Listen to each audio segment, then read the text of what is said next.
আমার তো হার্টবিট বাড়ছে। 1 ঘন্টা অর্ণবকে জড়িয়ে ধরবো প্ল্যান করে রেখেছি আমি। আর আমার প্রথম কাজ হলো আমার মায়াবিনীকে খোঁজা। দোয়া কর সব যেন ঠিক থাকে। শুভ্র ও সামু কথা বলতে বলতে যাচ্ছে। ট্রাস্ট মি তন্ময়, আমি তোমাকে সত্যি খুব ভালোবাসি। ওপাশ থেকে তন্ময় বলছে, ভালোবাসো না ছাই? তোমাকে কতদিন ধরে বলছি মিট করার জন্য, কিন্তু তুমি তো সময় পাচ্ছ না। নাকি আরো রিলেশন করো? ছি ছি তন্ময়, কি বলছো? আমি শুধু তোমাকেই ভালোবাসি, আর কাউকে না। এক শর্তে বিশ্বাস করব, তুমি আমায় ভালোবাসো? কি শর্ত বলো? ভালোবাসার জন্য সব শর্ত আমি মানতে রাজি। তাহলে আজ দেখা করতে হবে। তুমি বুঝতে পারছো না তন্ময়, তোমার সাথে দেখা করলে আমার দুজনেরই বিপদ। কিসের বিপদ? শোনো, এত মিথ্যা কথা বলতে হবে না। আমি বুঝে গিয়েছি যে তুমি আমায় ইউজ করেছো, ভালোবাসো না। এত নাটক করার কি দরকার? তুমি আবারও প্রমাণ করে দিলে সব মেয়েরাই ভালোবাসা নিয়ে খেলা করে। প্লিজ তন্ময়, বিশ্বাস করো, আমি কিন্তু তোমার সত্যি সত্যি ভালোবাসি। শিশির এক প্রকার কান্না করে দিল। যদি ভালোবাসো, তোমাকে একটি ক্লাবের ঠিকানা মেসেজ করে দিচ্ছি, চলে এসো। আর সন্ধ্যা 7টায়, ওকে? শিশির কিছু বলার আগে তন্ময় ফোন কেটে দিল। শিশির কি করবে বুঝতে পারছে না। আমার কি করা উচিত? দিদিকে কি বলবো? না থাক, বলা লাগবে না। পরে বলবে যেতে হবে না, ওই ছেলে তোকে ভালোবাসে না। কি করব আমি এখন? কিভাবে বুঝাবো যে আমি তন্ময়কে ভালোবাসি?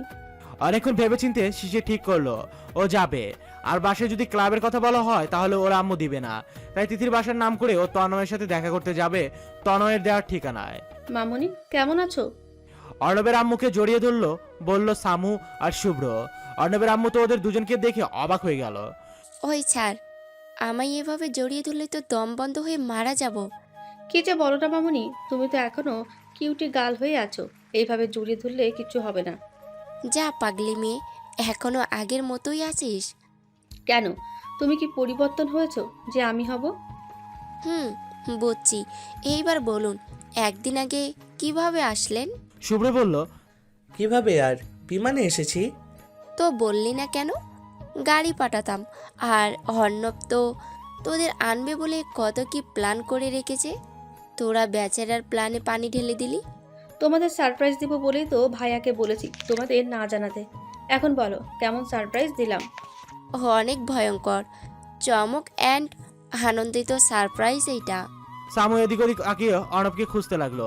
শুভ্র বুঝতে পেরে অর্ণবের আম্মুকে বলল, এই যে মামুনি, অর্ণব কোথায়? ওকে তো দেখতে পাচ্ছি না। ও তো ওর আব্বুর অফিস নিয়ে ব্যস্ত থাকে সব সময়। এখন তো আবার হবু বউ তাকে নিয়েও ব্যস্ত। আমার ছেলেটা। সামু হবু বউ বলতে সে নিজেকে বুঝেছে। তার কারণ একটু আগে যখন অর্ণবের আম্মু বলেছে অর্ণব নাকি তাদের দুইজনের জন্য কি সব প্ল্যান করছে। সামু এখন লজ্জায় লাল হয়ে আছে। আমার মনে হয় কোনো অঘটন ঘটে গিয়েছে।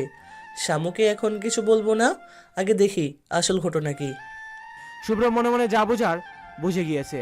সামু জিজ্ঞেস করলো, প্রবণ কোথায় এখন মামনি? তোরা উপরে 3 নাম্বার রুমে যা, আর গিয়ে দেখ অর্ণব কি করছে, আর ওর কাছ থেকে সব জেনে নে।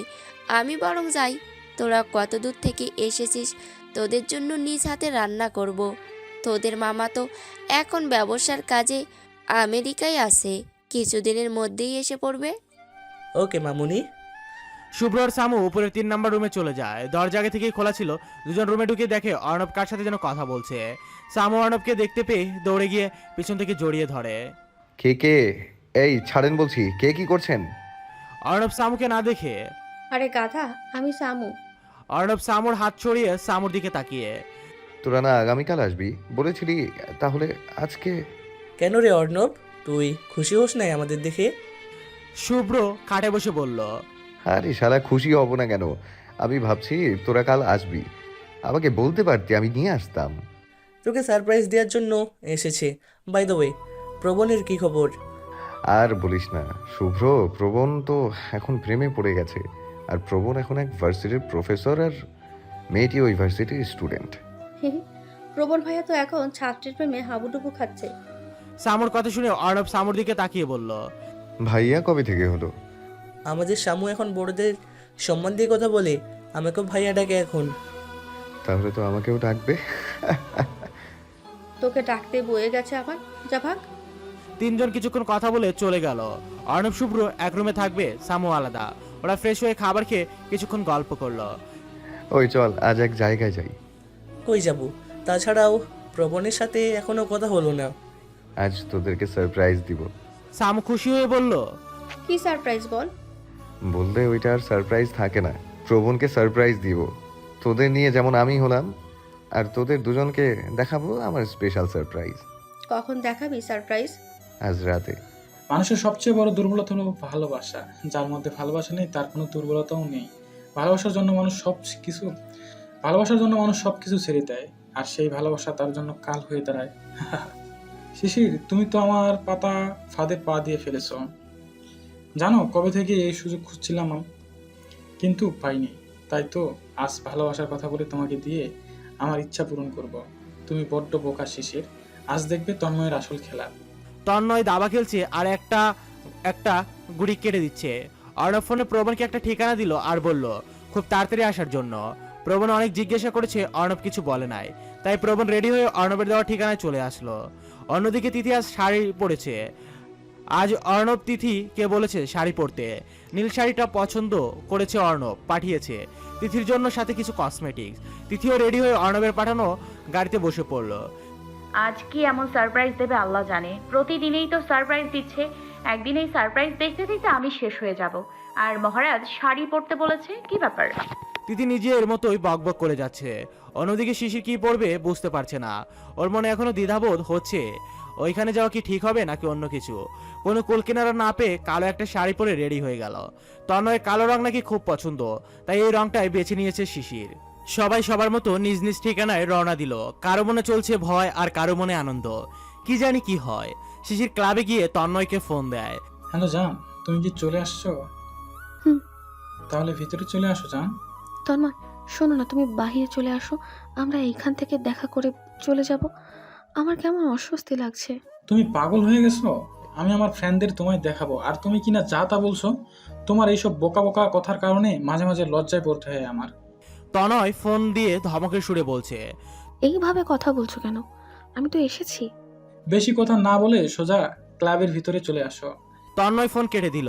শিশির আস্তে আস্তে ক্লাবের ভিতরে চলে গেল। শিশির দেখে তন্ময় অনেকগুলো মেয়ের সাথে ড্যান্স করছে। শিশিরের খুব রাগ হয়, তবুও কিছু না বলে তন্ময়ের কাছে যায়। তন্ময়, তন্ময়, তুমি কি শুনছো? তন্ময় এক হাতে ড্রিঙ্কসের গ্লাস হাতে নিয়ে শিশিরের দিকে তাকালো। আচমকা শিশিরের হাত ধরে ড্যান্স করতে লাগলো। কি করছো তন্ময়? দেখো, আমি এইসব লাইক করি না, জাস্ট ভালোবাসার মর্যাদা রক্ষা করতে এসেছি। এখন বিশ্বাস হলো আমি যে তোমাকে ভালোবাসি। জানে মন, নাও একটু খাও, খুব মজা। ড্রিঙ্কসের গ্লাস শিশিরের মুখে ধরে। ওয়াক, থুথু। তন্ময়, চলো এখান থেকে। আর তুমি এসব ছাইপাশ কি খাচ্ছ? কি বাজে গন্ধ।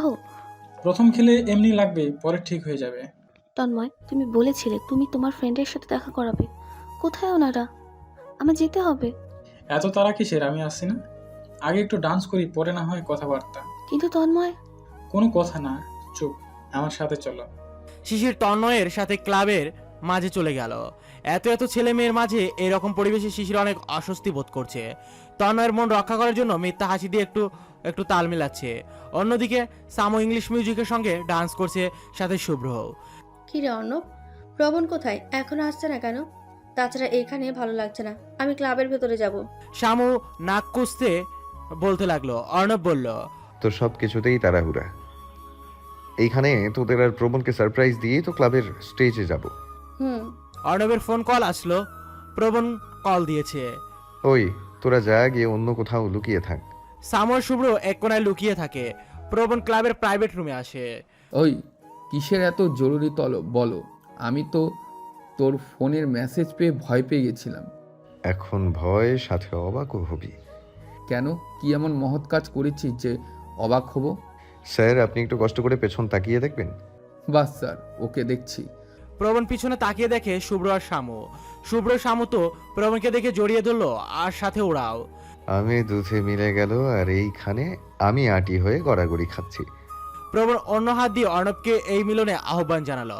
অবশেষে পুরোনো দিনের মতো আবারও এক হলো চারজন।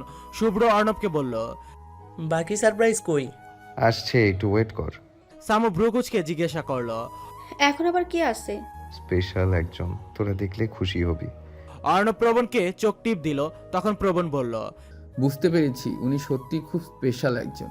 সামু ভেবেছে হয়তো প্রবণের গার্লফ্রেন্ড, তাই খুশি হয়ে বলল, স্পেশাল মানুষের জন্য তো স্পেশাল ওয়েট করতেই হয়, তাই না শুভ্র ভাইয়া? ইয়েস।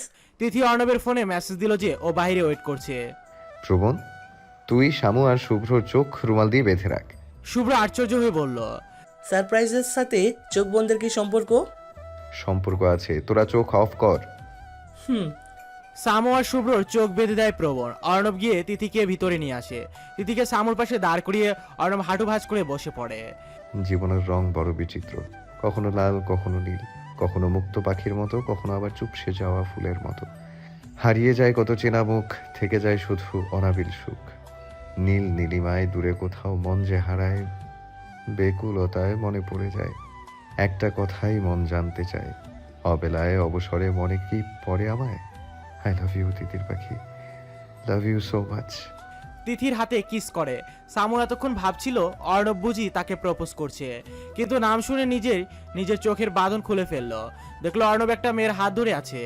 শুভ্রও চোখের বাঁধন খুলে ফেললো। কিরে, কেমন হলো সারপ্রাইজ? সামু কাঁপা কাঁপা গলায় বলল, কে এই মেয়ে আর কিসের সম্পর্ক তোদের? ও হলো তিতি, আমার জীবন, যাকে ঘিরে আমার পৃথিবী। খুব ভালোবাসি ওকে। অর্ণবের কথা শুনে শুভ্র মেয়েটির দিকে তাকালো। দেখলো তার মায়াবিনীর দেওয়ার ছবির একজন। এ কি আমার মায়াবেরি নাকি ওর বোন? মনে মনে ভাবছে শুভ্র, কিন্তু সামু এত বড় ধাক্কা খেয়েও অর্ণবের সামনে তা প্রকাশ করতে চাচ্ছে না। কিন্তু তিথিকে দেখে রাগে বেগুনে ফুলছে ও। অর্ণব, ভাবি তো দেখছি মাশাল্লাহ খুব সুন্দর। ভাবির কি কোনো বোন আছে আর? না রে, বউটা আমার অনলি ওয়ান, কোনো বোন নেই। প্রবণ হেসে হেসে বলল, কেন, বোন থাকলে বুঝি প্রেম করতি? তা অবশ্যই করতাম। এ কি হলো শুভ্র ভাইয়ার? ও তো জানে এখন আমার মনের অবস্থা, তাও এইভাবে হেসে হেসে কথা বলছে। এ হলো আমার মায়াবিনী। মায়াবিনী, তোমায় আজ এত সামনে পেয়েও কথা বলতে পারছি না, ভালোবাসার কথা বলতে পারছি না। এর চেয়েও কি কোনো কষ্ট থাকতে পারে? শুভ্র আর সামু অন্য ভাবনায় চলে গেল। প্রবণের ডাক শুনে ওদের হুঁশ আসে। চল বাইরে ক্লাবে স্টেজে যাই। শামু না চাওয়া সত্ত্বেও অর্ণবের চোখে খারাপ না হওয়ার জন্য স্টেজে যেতে রাজি হলো। শুভ্রর মায়াবিনীর সাথে কিছুটা সময় থাকতে পারবে বলে রাজি হলো। প্রবণ আগে চলে গেল। তিথি আর অর্ণব একসাথে হেসে হেসে কথা বলতে বলতে যাচ্ছে। তখন শামু শুভ্রকে ফিসফিস করে বলল, ভাইয়া, ওই মেয়েকে আমি ছাড়বো না, খুন করে ফেলবো আমি ওই মেয়েকে। তিতি হলো আমার মায়াবিনী। শুভ্রর কথা শুনে শামু দাঁড়িয়ে যায়। হোয়াট? এখন বেশি কথা বলিস না, পরে আলাদাভাবে কথা বলবো। অর্ণব আর মায়াবিনীকে তো আমি কিছুতেই একসাথে থাকতে দিব না। বাসায় গিয়ে ওদের কীভাবে আলাদা করে যাই তার প্ল্যান করতে হবে। ওকে, আমি তোর পাশে আছি। অর্ণবকে পাওয়ার জন্য তুই যা বলবি আমি তাই করব, শুধু অর্ণবকে আমার চাই। এখন চল, আর ভুলেও মন খারাপ করে থাকবি না, এতে সমস্যা হতে পারে। ওকে। শুভ্র আর শামু ফিসফিস করে কথা বলতে বলতে ক্লাবের ভিতরে চলে যায়। অর্ণব, তিথি, প্রবণ, শুভ্র ও শামু ড্যান্স করছে। ড্যান্স করতে করতে হঠাৎ তিথির চোখ এক জায়গায় গিয়ে আটকে পড়ে। অর্ণবকে হাতের ইশারা করে ওইদিকে তাকাতে বলে। অর্ণব ওইদিকে ফিরে ড্যান্স করা বন্ধ হয়ে যায়, কেননা শিশির প্রচুর ড্রিঙ্কস করছে আর নাচছে। তিথি অবশ্যই তন্ময়কে চেনে। শিশির এইখানে, তাও তন্ময়ের সাথে? ওই কি তন্ময়? হুম। প্রবণ আছে এইখানে, শিশিরকে এইভাবে দেখলে রাগ করতে পারে। চলো প্রবণকে নিয়ে এইখান থেকে চলে যাই, পরে তুমি শিশিরকে নিয়ে যেও। হুম। অর্ণবের কথা সামু শুনে ফেলে আর বুঝতে পারে এই মেয়ে হলো প্রবণের গার্লফ্রেন্ড। মনে মনে শয়তানি বুদ্ধি করে ফেলে। শুভ্রকে ফিসফিস করে কথাটা বলে। শুভ্র মেয়েটার দিকে তাকিয়ে প্রবণকে বলে, বাহ, আজকাল বাংলাদেশের মেয়েরাও দেখছি বিদেশি মেয়েদের হার মানাবে। দোস্ত দেখ, কি সুন্দর একটি মেয়ে আর কি সুন্দর ডান্স করছে। প্রবণ শুভ্র কথা শুনে তাকিয়ে শিশিরকে দেখতে পেল। শিশির ড্রিঙ্কস করছে, তাই ওর কোনো হুঁশ নাই।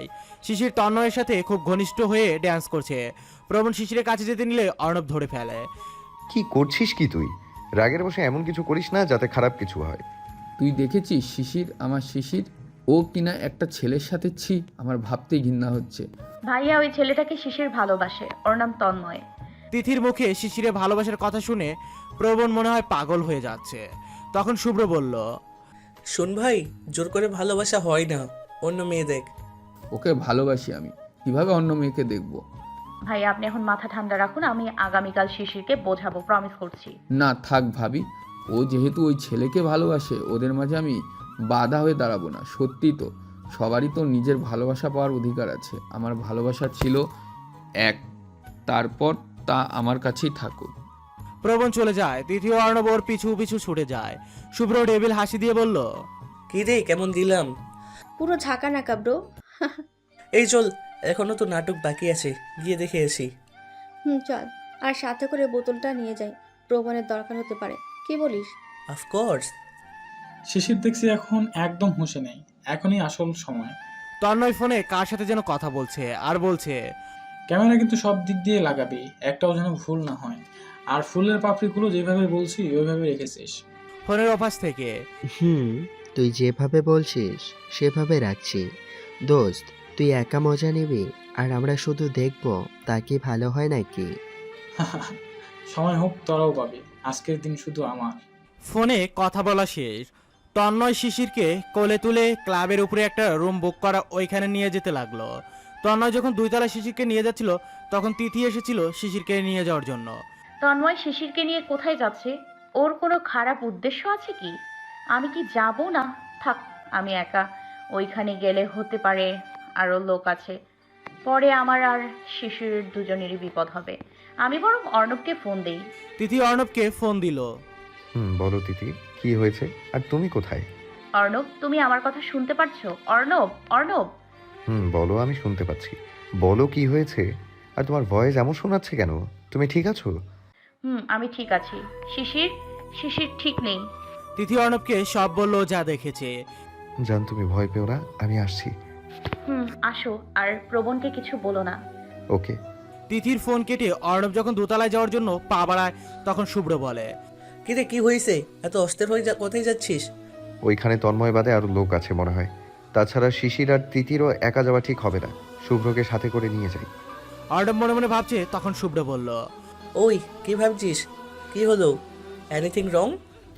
প্রবণের গার্লফ্রেন্ডের একটা সমস্যা হয়েছে, চল আমার সাথে। চল। অর্ণব আর শুভ্র যাওয়ার আগে সামুকে বলল প্রবণের খেয়াল রাখতে। তন্ময়, কোথায় নিয়ে যাচ্ছ আমায়? তন্ময়, নেশার ঘরে সব অস্পষ্ট দেখছে শিশির। না জান, কোথাও না, তোমায় তোমার বাসায় নিয়ে যাচ্ছে। কিন্তু আমি হাওয়ায় ভেসে কিভাবে বাসায় যাচ্ছি? এইটাই হলো একটা সায়েন্স, তুমি বুঝবে না। এখন চুপ থাকো, তোমার আব্বু আম্মু জেগে যাবে। শিশির ভাবছে সত্যিও ওদের বাসায় যাচ্ছে, তাই চুপ করে রইল। তন্ময় শিশিরকে রুমের ভিতর নিয়ে গিয়ে খাড়ে শুয়ে দিল। ওই মামু, পাখি তো দেখছে নেশার ঘরে একদম অন্য জগতে আছে। মাইয়া কি আর কোনোদিন এইসব খায় নাই? না, ও এসব আজকেই ফার্স্ট। তাহলে তো মামু, আজকের দিন তোমার। শয়তানি হেসে বলল তন্ময়ের বন্ধু। গাইস, আজকের দিন শুধু আমার। জানিস এই দিনটার জন্য এই মেয়ের জন্য কত সময় যে ব্যয় করেছি তা আমি জানি। অন্য মেয়ের জন্য আমার এত সময় ব্যয় হয় নাই। দেখেই বোঝা যাচ্ছে মাইয়া অনেক গভীর জলের মাছ। এখন তুই যা, সময় হলে তোকেই ডাক দেব। যাচ্ছি, বেস্ট অফ লাক। তন্ময়ের বন্ধু যখন রুম থেকে বের হয় তখনই তিথি আসে সামনে। বাহ, আজ দেখি মাছ নিজে এসে ধরা দিচ্ছে।